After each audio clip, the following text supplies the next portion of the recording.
কঙ্গনা, আলোচনা সমালোচনা এ যেন কঙ্গনার সাথেই একে অন্যের পরিপূরক। এবার মুজিব নিয়েও সেই বিতর্কের মুখে কঙ্গনা রানাওয়াত। চলুন না জেনে আসি আদ্যোপান্ত। বলিউডের ঠোঁটকাটা অভিনেত্রী হিসেবে পরিচিত কঙ্গনা রানাওয়াত বছর জুড়ে আলোচনা সমালোচনায় ঘেরা থাকেন এই অভিনেত্রী।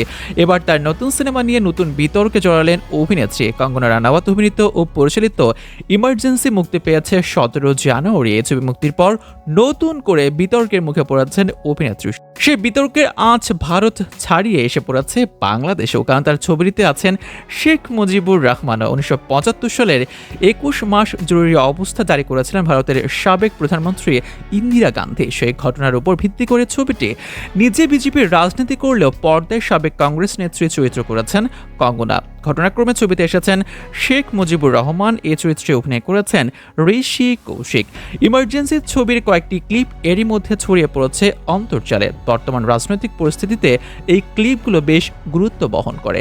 একটি ক্লিপে দেখা যাচ্ছে হিন্দিতে শেখ মুজিবুর রহমান বাংলাদেশিদের উদ্দেশ্যে ভাষণ দিচ্ছেন। তার মুখ থেকে এসেছে ভারতের প্রতি আজীবন আনুগত্য থাকার প্রতিশ্রুতি। বাংলাদেশকে স্বাধীনতা এনে দিয়েছে ভারত, এমন কথা বলতেও শোনা গেছে। আসলে ভারতের সাধারণ মানুষের কাছে বাংলাদেশ ও শেখ মুজিব নিয়ে যেসব গালগপ্প প্রচারিত, সেই গল্পগুলি পর্দায় তুলে ধরেছেন কঙ্গনা।